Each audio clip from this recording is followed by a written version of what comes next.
कई बार आपको कुछ संत मिले होंगे, कई संत रहते हैं आपके यहाँ, भिक्षा लेने को आते हैं, तो आपको बताएंगे सुख को छोड़ दे दुख को अपना ले, सुख को छोड़ दे दुख को अपना ले, सुख को छोड़ दे दुख को अपना ले। वास्तव में ये संभव है क्या? कभी संभव नहीं है। क्यों संभव नहीं है? जो एक सिक्का है ना, एक ही सिक्के के दो पहलू हैं। जैसे 1 रुपया रहता है कि नहीं, एक तरफ 1 रुपया, दूसरी तरफ शेर, तो उसी प्रकार से एक सिक्के के दो पहलू है। एक साइड में सुख है और एक साइड में दुख है। दोनों, एक मांगा तो दूसरा मिलेगा ही। अगर आप परमेश्वर के पास जाते हो, अगर आप परमात्मा के पास जाते हो, आप परमात्मा के सानिध्य में जाते हो और सानिध्य में जाके परमात्मा को बोलते, हे परमात्मा मुझे सुख दे, तो ये समझ लो आप ये मांग रहे हो, हे परमात्मा मुझे दुख दे। क्योंकि अरे बाबा तूने सुख मांगा तो सुख के साथ दुख तो आएगा ही ना। ऐसा कोई सिक्का है क्या कि सिर्फ आपको शेर ही मिलेगा, 1 रुपया नहीं मिलेगा? ठीक उसी प्रकार से आप दुख मांगोगे तो भी सुख मिलेगा, आप सुख मांगोगे तो भी दुख मिलेगा। मतलब एक मांगा तो एक फ्री। आजकल रहता कि नहीं, सेल के अंदर सेल लगा रहता है, एक चीज दो तो एक के साथ एक फ्री बोनस। तो उसी प्रकार से आपने दुख मांगा कि आपको सुख मिला, आपने सुख मांगा कि आपको दुख मिला। यानी एक चीज मांगोगे तो दूसरी चीज उसके पीछे से जुड़ी हुई है, वो आएगी ही। तो क्या करना चाहिए? ध्यान उसके ऊपर की स्थिति है, समर्पण ध्यान उसके ऊपर की स्थिति है। उस स्थिति में जाने के बाद में ना सुख का अनुभव होता है ना दुख का अनुभव होता है, उसके ऊपर की स्थिति है। तो ध्यान से ही इसके ऊपर उठाया जा सकता है। परमात्मा उसके ऊपर है, परमेश्वर उसके ऊपर है, सुख और दुख के बीच में नहीं है। सुख एक साइड में, दुख एक साइड में, दोनों के बीच में परमात्मा है, दोनों के ऊपर परमात्मा है। तो ऐसी 3 नाड़ियां हमारे अंदर है। जब तक आप मध्य में नहीं आते, जब तक आप बीच में नहीं आते, तब तक परमात्मा को कभी प्राप्ति नहीं कर सकते। भूतकाल में जाकर चंद्र नाड़ी में रह के आप परमात्मा को प्राप्त नहीं कर सकते, आप सूर्य नाड़ी में जाकर परमात्मा को प्राप्त नहीं कर सकते। परमात्मा को प्राप्त करने के लिए आपको वर्तमान में आना पड़ेगा, आपको प्रेजेंट में आना पड़ेगा। जब आप प्रेजेंट में आएंगे, जब आप वर्तमान में आएंगे, तभी आपको परमात्मा की प्राप्ति हो सकती है। ये 3 नाड़ियां हैं, इन 3 नाड़ियों में हमको संतुलन करना होगा, हमको बैलेंस करना होगा। बैलेंस करने के लिए अलग अलग उपाय तो लोग करते रहते हैं। कोई कुछ उपाय करते रहता है, कोई कुछ उपाय करते रहता है, कोई प्राणायाम करते रहता है, कोई परेड करते रहता है। ये जो पुलिस की परेड होती है कि नहीं, ये भी वही प्रकार है। Left right left right left right करते करते करते क्या है, वो दोनों अपने नाड़ियों को संतुलित कर रहे हैं, बैलेंस कर रहे हैं, और बैलेंस करते करते करते बीच में आ रहे हैं। लेकिन ये परेड भी बहुत पुरानी हो गई। ये पुलिस की परेड बाबा आलम के जमाने से चली आ रही है, और बाबा आलम के जमाने में अलग था और आज की परिस्थितियां अलग है। परिस्थितियां अलग है मतलब धीरे धीरे धीरे बुद्धि का विकास हो रहा है, बुद्धि विकसित हो रही है, और बुद्धि विकसित होने के बाद में संतुलन बिगड़ रहा है। संतुलन बिगड़ रहा है मतलब बाप को 15 साल में जितना ज्ञान नहीं था, उतना बेटे को 15 साल में ज्ञान है। तो बुद्धि बहुत तेजी के साथ विकसित हो रही है, और अति विकसित होने के बाद में राइट साइड एक्टिवेट हो रही है, और उसके लिए संतुलन की आवश्यकता है, बैलेंस की आवश्यकता है। तो जो सालों पहले परेड करते थे, वैसी की वैसी परेड अगर अभी करेंगे तो क्या होगा? माने अभी राइट साइड तो ऑलरेडी एक्टिवेट है, आप राइट साइड को फिर एक्टिवेट करोगे तो संतुलन बिगड़ जाएगा, ड्राइनेस आ जाएगी, असंतुलन होगा। और असंतुलन होगा तो क्या होगा? उसका परिणाम आपस में भोगना पड़ेगा, उस व्यक्ति को भोगना पड़ेगा, उसके आसपास के लोगों को भोगना पड़ेगा। ये जो पुलिस वाले सुसाइड करते या दूसरे को मारते कि नहीं, वो असंतुलन ही है। वो परेड के साथ साथ ध्यान को जोड़ने की आवश्यकता है, मेडिटेशन को जोड़ने की आवश्यकता है। मेडिटेशन से संतुलन निर्माण होगा। जो परेड का उद्देश्य था, वो उद्देश्य अब पूर्ण नहीं हो सकता। क्यों नहीं पूर्ण हो सकता? क्योंकि अभी वो समय नहीं रहा है, बुद्धि अति विकसित हो गई है। तो उसके बुद्धि के साथ साथ ध्यान को जोड़ने की आवश्यकता है, संतुलन की आवश्यकता है, बैलेंस की आवश्यकता है। तो ये 3 नाड़ियां हैं। इन 3 नाड़ियों में से आप देख लो आप किस नाड़ी में हो। अगर आप चंद्र नाड़ी में हो तो भूतकाल के विचार करते हो, सूर्य नाड़ी में हो तो भविष्यकाल के विचार करते हो, और परमात्मा बीच में है, परमात्मा मध्य में, बीच में रहो, मध्य में रहो। अगर मध्य में रहते हो तो परमेश्वर की अनुभूति को प्राप्त कर सकते हो।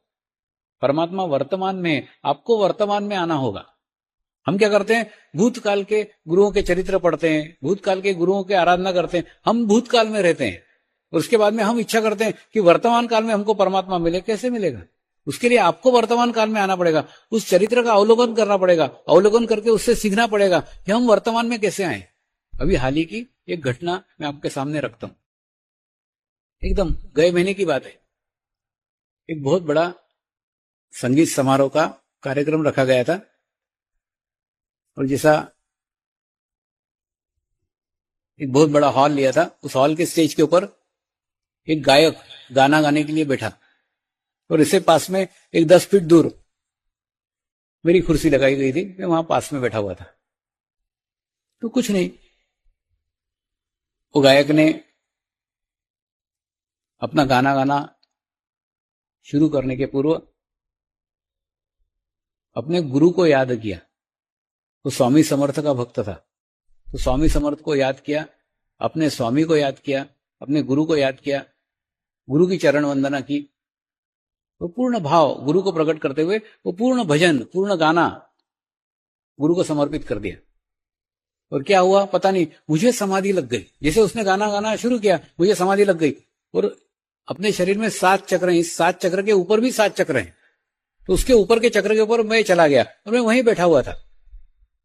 और वो उसका गाना एक खत्म हो, उसके बाद में दूसरा गाना गाता था तो भी उसको वहीं से शुरू करना पड़ता था। तो उसके सब गाने बहुत एक से एक बहुत अच्छे हुए, बहुत अच्छे स्तर के ऊपर वाइब्रेशंस थे, बहुत अच्छे वाइब्रेशंस थे, बहुत अच्छा चैतन्य था, सबको बहुत अच्छा अनुभव हुआ। और कार्यक्रम 3 घंटे चला, 3 घंटे में पूर्ण समय समाधि में था। और उसके बाद में 3 घंटे के बाद में जब गाना खत्म हुआ तो स्वामी जी यहां से जाएंगे, फिर आप सब जाओ, सब ऐसा हुआ, लेकिन मैं उठा ही नहीं, मैं हिल ही नहीं रहा था। बाद में उन्होंने क्या करा, पर्दा बंद कर दिया और बंद करने के बाद में सब ट्रस्टियों ने उस गायक को रिक्वेस्ट की, अब तूने ही भजन गा गा के उनको समाधि में ले गया है, अब उनको बाहर निकाल। कौन से गाने से लेके गया? बोले मालूम नहीं मेरे को, तो घबरा गया। उसको बोला अब तूने ही डाला है, तू ही निकाल। तो थोड़ी देर बाद उसने विनती शुरू की, उसने प्रार्थना शुरू की, उसने प्रेयर शुरू की और गाते गाते गाते गाते गाते रोने लग गया। रोने लग गया यानी जब गाता है ना मनुष्य तो शरीर से गाता है, और जब अंदर की पीड़ा से रोता है तब पूर्ण भाव से आत्मा से पहुंच गया और उसकी आवाज, उसकी प्रार्थना मेरे तक पहुंच गई और धीरे धीरे धीरे धीरे मेरी समाधि भंग होने लग गई और समाधि में से बाहर आया। मैं ये कहना इसलिए चाहता हूं कि उसने मुझे याद नहीं किया था, वो मुझसे जुड़ा नहीं था, वो मुझे जानता भी नहीं था, मुझे पहचानता नहीं था। वो जानता था अपने गुरु को, जुड़ा था अपने गुरु को, जुड़ गया दूसरे गुरु को। तो गुरु शरीर अलग अलग है, गुरु तत्व एक ही है। आप किसी भी गुरु तत्व के सामने झुको, आखिरी में आपका नमस्कार एक ही जगह पहुंचेगा, एक ही स्थान पे पहुंचेगा।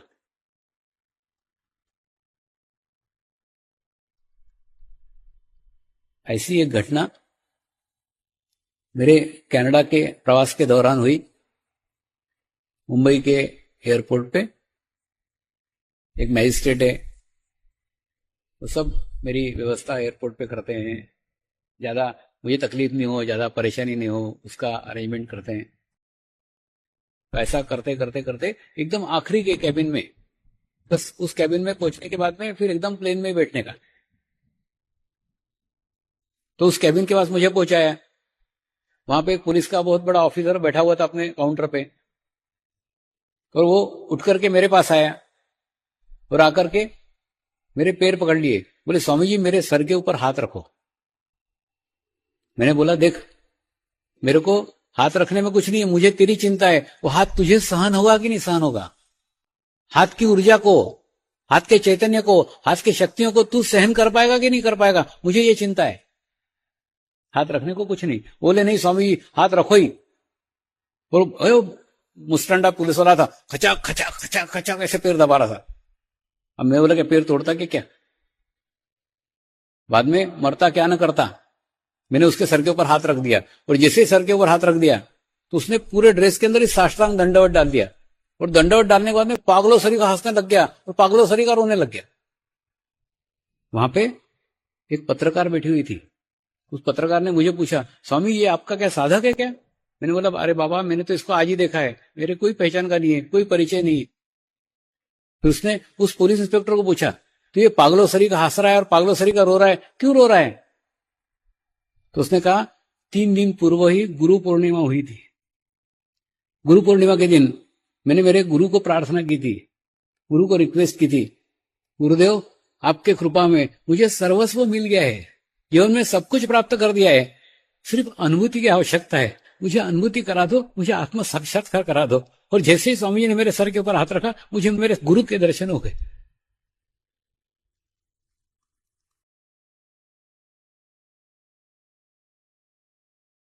हाथ किसने रखा?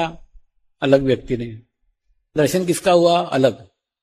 मैं ये कहना चाहता हूं कि आप बाहरी आवरण की तरफ मत देखो, बाहरी तामझाम की तरफ मत देखो, आप देखो भीतर का तत्व एक ही है, गुरु तत्व एक है, समान है। आप किसी भी गुरु के माध्यम से किसी भी गुरु तक पहुंच सकते हो, सिर्फ किसी भी एक गुरु तक आपका संबंध स्थापित होना चाहिए। मैंने बताया ना, समाधिस्थ गुरु वो दरवाजा है, वो द्वार है, जहां प्रार्थना करके आप किसी जीवंत गुरु तक पहुंच सकते हो। उसको मालूम है वो गुरु तत्व किस रूप में विद्यमान है, किस स्थान पे विद्यमान है, किस जगह मिल सकता है। जैसे आप रहते हो कि नहीं, आप आपका पैसा इकट्ठा करते हो, पैसा इकट्ठा करने के बाद में फिर कौन से बैंक में लगाएंगे, कौन से शेयर्स में लगाएंगे, कौन से एफडी में डालेंगे, कौन से पोस्ट में डालेंगे, कौन सी योजना में लगाएंगे जिससे अधिक से अधिक ब्याज मिले, अधिक से अधिक रिटर्न मिले, अधिक से अधिक आपको प्रॉफिट हो। ये कैसा सोचते हो? ठीक इसी प्रकार से वो गुरु भी सोचते रहते हैं, प्रत्येक साधक के लिए सोचते रहते हैं। और वो भी फिर किसी ऐसे जीवंत गुरु के पास आपको सौंपते हैं जिससे आपकी आध्यात्मिक उन्नति होगी, आध्यात्मिक प्रोग्रेस होगी। मैं बार बार आध्यात्मिक प्रगति की बात कर रहा हूं, आध्यात्मिक प्रोग्रेस की बात कर रहा हूं। आप बोलोगे स्वामी जी आध्यात्मिक प्रगति कर रहे हो, तो आध्यात्मिक प्रगति से क्या फायदा? हमारा बाकी प्रगति होना चाहिए ना, हमारी सर्वांगीण प्रगति होना चाहिए, हमारी सर्वस्व प्रगति होना चाहिए। हमको हमारे व्यवसाय में प्रगति होना चाहिए, हमको हमारे व्यवहार में प्रगति होना चाहिए, हमको हमारी नौकरी में प्रगति होना चाहिए, हमको हमारे जीवन में प्रगति होना चाहिए। अब क्या आध्यात्मिक प्रगति करते जा रहे हो? अरे बाबा मैं जड़ की बात कर रहा हूं, ये मूल है। एक बार आपके जीवन में आपकी आध्यात्मिक प्रगति हो गई तो आपकी सर्वांगीण प्रगति होगी ही, सब कुछ प्राप्त हो जाएगा। वो तो सब बाय प्रोडक्ट है, उसको मांगने की, उसको इच्छा करने की आवश्यकता ही नहीं है। आप आपकी स्थिति निर्माण कर लो, और आपकी इच्छा करके, आपका सोच करके कहीं प्रगति होती है क्या? प्रोग्रेस होती है क्या? एक भिखारी सोचेगा मैं राजा बन जाऊं, बनेगा क्या? नहीं बनेगा। भिखारी राजा तब बनेगा जब उसकी राजा जैसी स्थिति हो जाएगी। ठीक उसी प्रकार से अगर आपकी स्थिति हो गई तो ऑटोमेटिकली वो स्थिति आ ही जाएगी। उसको मांगने की, उसके पीछे दौड़ने की, उसके पीछे भागने की कुछ भी आवश्यकता नहीं है। मैं जब जंगलों में रहता था ना, तो पत्थरों पे सोता था, गुफाओं में रहता था, झाड़ों के पास जीवन व्यतीत करता था, कहीं भी रहता था, मस्त रहता था, खुश रहता था, प्रसन्न रहता था, अपने गुरु के साथ रहता था, उसके कारण खुश रहता था। जंगलों के अंदर भी जो आदिवासी राजा रहते थे, उनकी रानियां अपने बगीचे में जाकर फल तोड़ के सर पे टोकनी रख के लेके आती थी कि मेरे बगीचे के सबसे सर्वोत्तम फल, सबसे अच्छे फल स्वामी के पास मिलने चाहिए। पता नहीं नौकर अच्छा फल लाएगा कि नहीं लाएगा। कहने का मतलब जब जंगल में रहता था तो जंगल से अच्छे फल मुझे उपलब्ध थे, उसके लिए कोई प्रयास नहीं किए, कुछ प्रयत्न नहीं किए। और आज समाज में आया हूं तो समाज की जो सुख सुविधाएं आप सोच सकते हो, वो सब सुख सुविधाएं मुझे उपलब्ध है। वो हो या नहीं हो, मुझे उपलब्ध है। क्या करने का है? आम खाने से मतलब, पेड़ गिनने से क्या करने का? किसी की भी हो। तो कहने का मतलब जब आप अच्छी स्थिति बनाते हो तो आपके स्थिति के साथ साथ ये सब बाय प्रोडक्ट है, ये ऐसे ही खींच के चला आता है। इसको अष्ट सिद्धि है। ये एक प्राप्त हो गई, सब ऑटोमेटिकली मिल जाएगी, सब प्राप्त हो जाएगी। तो मैं इसीलिए आपको बार बार कह रहा हूं, बाकी सब विषय छोड़ दो, सारी बीमारियां छोड़ दो, सारे प्रॉब्लम छोड़ दो, सारे छोड़ दो। वो सब माध्यम बने हैं आपको यहां तक पहुंचाने के लिए। उन माध्यम को छोड़ दो, वो सीढ़ियां हैं, छोड़ दो उनको। अब मूल तक पहुंच जाओ। एक बार आप आपकी आध्यात्मिक प्रगति कर लो, आप आपकी आध्यात्मिक प्रोग्रेस कर लो, आप भिखारी से राजा बन जाओगे। राजा बन जाने के बाद में आप देखोगे ये सब कुछ चीजें आपको उपलब्ध हो गई। ये मैं मेरी अनुभव बता रहा हूं नहीं, ये मैं मेरी अनुभूति बता रहा हूं नहीं, हजारों लाखों साधकों की अनुभूति है। आप एक एक साधक को पूछो, वो एक एक साधक आपको अनुभूति बता सकता है। कहने का मतलब एक बार आध्यात्मिक प्रगति कर लो, आध्यात्मिक प्रोग्रेस कर लो, बाकी सब प्रोग्रेस खुद ब खुद हो जाएगा, करने की आवश्यकता ही नहीं है, उसकी कोई आवश्यकता नहीं, खुद ब खुद सब प्रोग्रेस हो जाएगा। लेकिन पहले आध्यात्मिक प्रगति जीवंत गुरु के सानिध्य में होनी चाहिए, जीवंत गुरु के पास में होनी चाहिए, जीवंत गुरु के साथ होनी चाहिए। एक छोटी सी कहानी से गुरु सानिध्य की बात आपको समझाने का प्रयास करता हूं। एक गांव में रामू और श्यामू नाम के दो किसान रहते थे। दोनों बेचारे खेती और मजदूर थे। दोनों के पास में भी खेती नहीं थी, दूसरे के खेतों में जाके मजदूरी करते थे, अपना जीवन यापन करते थे। एक दिन उनके देश का राजा जंगल में शिकार करने के लिए चला गया। शिकार करते करते रास्ता भटक गया, और रास्ता भटक जाने के बाद में 3 दिन तक भूखा प्यासा घूमता रहा। और 3 दिनों के बाद जिस गांव में पहुंचा, वो गांव हमारे रामू और श्यामू का गांव था। इन्होंने उस राजा को अपने लिए जो खाना लाए थे, अपने लिए जो रोटी लाए थे, वो रोटी उसको खिलाई। राजा उनका खाना खा के बहुत प्रसन्न हो गया, बहुत खुश हो गया, और खुश होकर उसने बताया, मैं इस देश का राजा हूं, अब जो भी मांगोगे मैं वचन देता हूं, मैं आपको पूर्ण करूंगा। रामू और श्यामू ने कहा, ये हमको अच्छा लगा, हमको प्रसन्नता लगी, इसलिए हमने किया। कोई भी मिलना चाहिए, कोई भी आशा से, कोई भी इच्छा से ये कार्य हमने नहीं किया था, हमको कुछ नहीं चाहिए। राजा ने कहा, नहीं, लेकिन तुमको अगर कुछ मैं दे पाऊंगा, तुम्हारे लिए कुछ कर पाऊंगा, तो मुझे खुशी प्राप्त होगी, मुझे प्रसन्नता प्राप्त होगी, मुझे अच्छा लगेगा। तो पहले श्यामू को पूछा उन्होंने कि श्यामू बता तुझे क्या चाहिए। श्यामू ने उत्तर दिया, हम खेती और मजदूर है, हमारे पास में जमीन नहीं है, तो मेरी इच्छा है कि आप 8 एकड़ जमीन मेरे को दे दो, ताकि मैं मेरे जीवन निर्वाह कर सकूं। राजा ने 8 एकड़ जमीन का पट्टा वो श्यामू को दे दिया। फिर उन्होंने रामू को पूछा, रामू तेरे को भी जमीन चाहिए क्या? रामू ने कहा, नहीं, मुझे जमीन नहीं चाहिए। तो बोले, बोल, तू जो मांगेगा वो दूंगा। रामू ने कहा, मुझे एक इच्छा है, बस वो उतनी आप पूर्ण कर दो। बोले, तेरी हर इच्छा पूर्ण करूंगा, बोल क्या चाहिए। रामू ने कहा, मेरी इच्छा है दशहरे के दिन आप मेरे घर पे हर साल खाना खाने को आओ। तो राजा को बड़ा विचित्र लगा, दशहरे के दिन मैं तेरे घर पे खाना खाने को आऊं, उसमें तेरे को क्या फायदा। तो रामू बोला, बस मेरी इच्छा हुई, मेरे को ऐसा लगा कि आप मेरे घर हर दशहरे को खाना खाने आना चाहिए, अब आना हो तो आओ, नहीं तो मत आओ, ये मेरी इच्छा है। राजा ने कहा, नहीं, मैं वचन का सच्चा हूं, मैंने बोला है आऊंगा तो आऊंगा, जो तेरी इच्छा है वो पूर्ण करूंगा। तो राजा ने उसको वचन दिया, हर दशहरे के दिन मैं तेरे घर पे खाना खाने के लिए आऊंगा। फिर दशहरा पास में आने लग गया, और जैसे दशहरा पास में आने लग गया, ये सब बात सारे मंत्रियों को पता चली, और मंत्रियों को लगा, अरे बाप रे, अब राजा जाके रामू के झोपड़ी में खाना खाएगा, अपने राज्य की क्या इज्जत रह जाएगी। तो उन्होंने क्या करा, रामू के झोपड़ी को एक सुंदर सा छोटा सा राजमहल बना दिया। फिर राजमहल बनाने के बाद में राजा दशहरे के दिन गया, वहां पे खाना खाया, खाना खा के आया। बाद में लोगों को मालूम पड़ा, अच्छा राजा आया था अपने गांव में। उसके बाद में फिर हर साल एक क्रम बन गया, हर साल राजा उसके घर खाना खाने जाने लग गया। तो क्या होने लग गया, आसपास के गांव में रंग रोगन होने लग गया, सड़कें अच्छी हो गई, रोड अच्छे बन गए, पानी की व्यवस्था हो गई, लाइट की व्यवस्था हो गई। और सिर्फ रामू के गांव की नहीं, राजवाड़ा से लेके रामू के गांव तक जितने भी रास्ते में गांव लगते थे, उन सब गांव का उद्धार हो गया, अच्छी सड़कें बन गई, अच्छा वातावरण बन गया। क्यों? क्योंकि हर साल उस रास्ते से, हर साल उस जगह से राजा रामू के घर खाना खाने के लिए जाता था। तो इस प्रकार से रामू ने अपना भी उद्धार कर लिया, अपने गांव का भी उद्धार कर लिया, अपने आसपास के गांव का भी उद्धार कर लिया, सिर्फ काय के कारण उसने राजा का सानिध्य प्राप्त कर लिया, राजा के पास में जाने का अवसर प्राप्त कर लिया। और दूसरी ओर श्यामू की स्थिति वैसी की वैसी थी, 8 एकड़ जमीन तो मिल गई थी, सिंचाई के साधन नहीं थे, पानी की व्यवस्था नहीं थी, इसलिए श्यामू तब भी समस्या में था, आज भी समस्या में है। ठीक इसी जगह आप अपने आप को रखकर देख लो, श्यामू की तरह हो सकता है किसी सदगुरु के सानिध्य में आप आपकी एक आधी समस्या सामने रख दो, हो सकता है आपकी समस्या दूर भी कर दे, तो भी वो शाश्वत स्वरूप की नहीं होगी, वो दूर होने के बाद में एक समस्या दूर हो गई, दूसरी समस्या आप खड़ी कर लोगे, क्योंकि समस्या आपके भीतर है, आपके अंदर है। जब तक आपके अंदर की समस्या दूर नहीं होती तब तक बाहर की समस्याएं तो आती ही रहेगी। जीवन में किसी भी समय किसी सत्पुरुष का सानिध्य प्राप्त हो जाए, किसी सदगुरु का सानिध्य मिल जाए, तो उस समय उसको भुनाने का कोशिश मत करो किसी समस्या के लिए। आप उसी सानिध्य को पकड़ लो और पकड़ करके एक रास्ता बना लो कि सदैव उसका सानिध्य आपको प्राप्त होता जाए।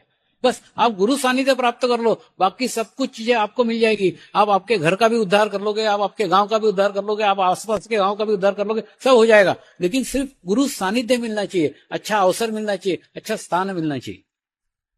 आज का चक्र मूलाधार चक्र है। मूलाधार चक्र को कुछ लोग आधार चक्र भी कहते हैं।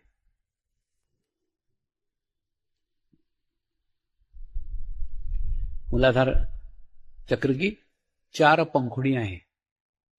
उसकी गुण है पवित्रता, शुद्धता, चित्त की शुद्धि। और इसके दोष है मूलाधार चक्र बिगड़ जाने के बाद गुप्त रोग हो सकते हैं, चित्त की अस्थिरता हो सकती है, सब कुछ निर्माण हो सकता है। सर्वप्रथम हम भूमि तत्व के बारे में जानेंगे। परमेश्वर ने, परमात्मा ने जब हमारा निर्माण किया ना, तो निर्माण करने के साथ साथ हमको एक व्यवस्था दी कि हम संतुलित रह सके, हम बैलेंस रह सके। इसीलिए भूमि का निर्माण किया है कि भूमि के सानिध्य में रह करके हम अपने आप को संतुलित कर सकते हैं, हम अपने आप को बैलेंस कर सकते हैं। भूमि हमारी माँ है, तो माँ के साथ जितना सानिध्य रखोगे, माँ के साथ जितने करीब रहोगे, माँ के जितने पास में रहोगे,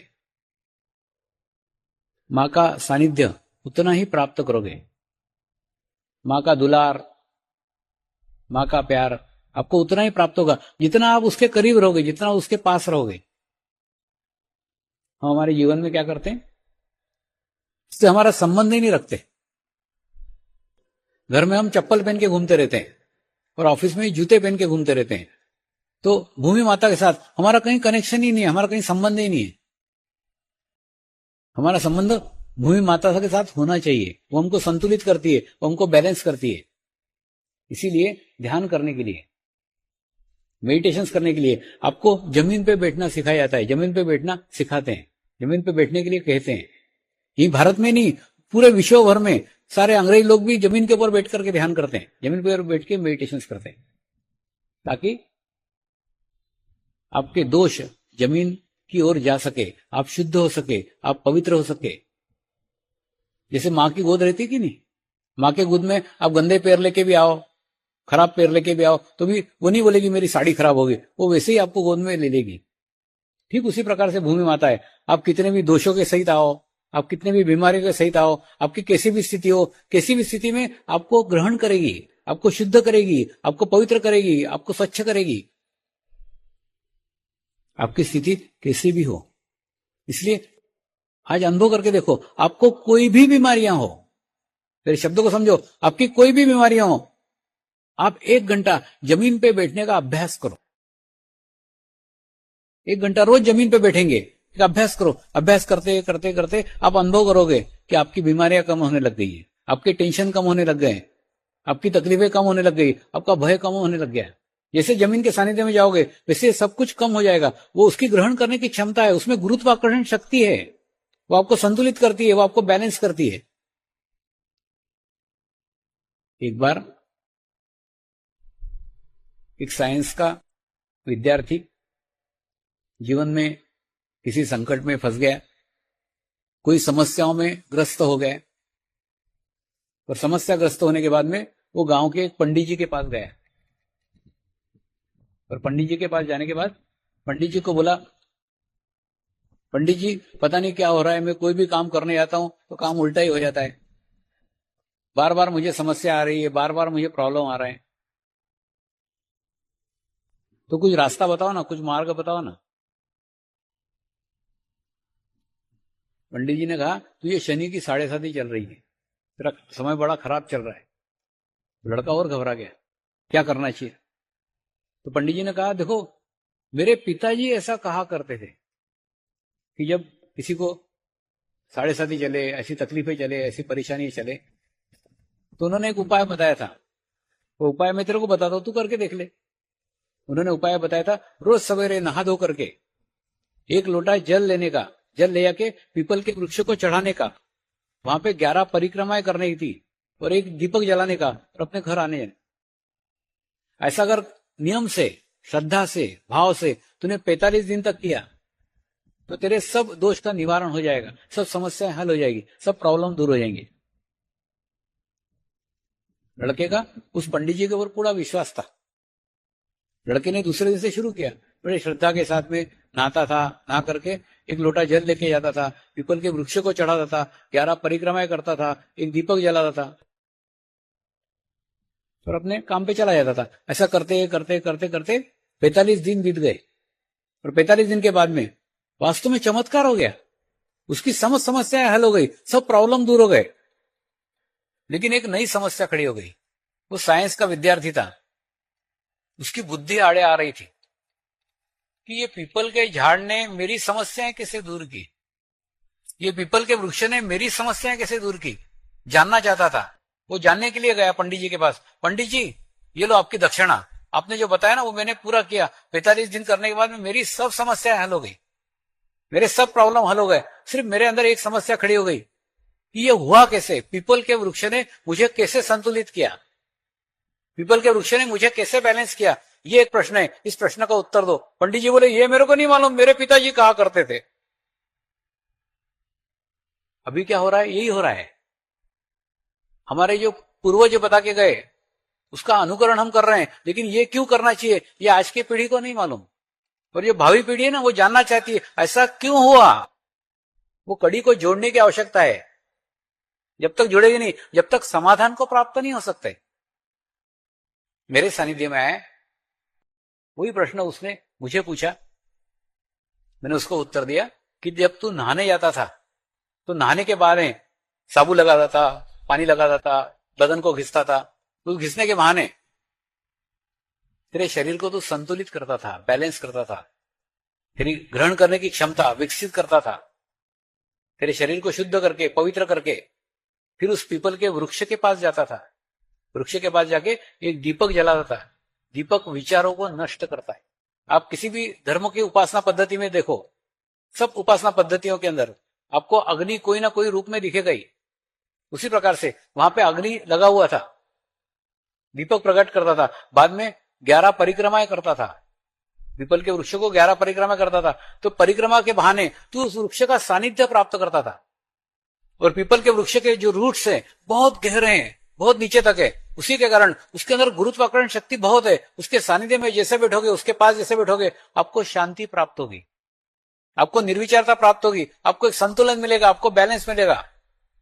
और बाद में पानी चढ़ाता था। जब पानी चढ़ाता था तो पानी चढ़ाने के भाव ने तू अपने सारे दोष उसको समर्पित कर रहा था, उस पीपल के वृक्ष को समर्पित कर रहा था। तो पीपल के वृक्ष ने तुझे सिर्फ संतुलित किया है, पीपल के वृक्ष ने तुझे सिर्फ बैलेंस किया है। तेरे काम तो तूने खुद नहीं किए, तेरे काम पीपल के वृक्ष ने नहीं किए, पीपल के वृक्ष ने तुझे संतुलित किया है। और संतुलित व्यक्ति के प्रयत्न संतुलित रहते हैं, इसके परिणाम संतुलित आते हैं। गुरु भी आपके कोई काम नहीं करता, गुरु सिर्फ आपको संतुलित करता है, आपको बैलेंस करता है। आपके काम आप खुद करोगे। लेकिन ये कब? जब हम समर्पित करेंगे तब, जब हम अपने भूमि को समर्पित करेंगे तब, जब भूमि के सानिध्य में हम जाएंगे तब।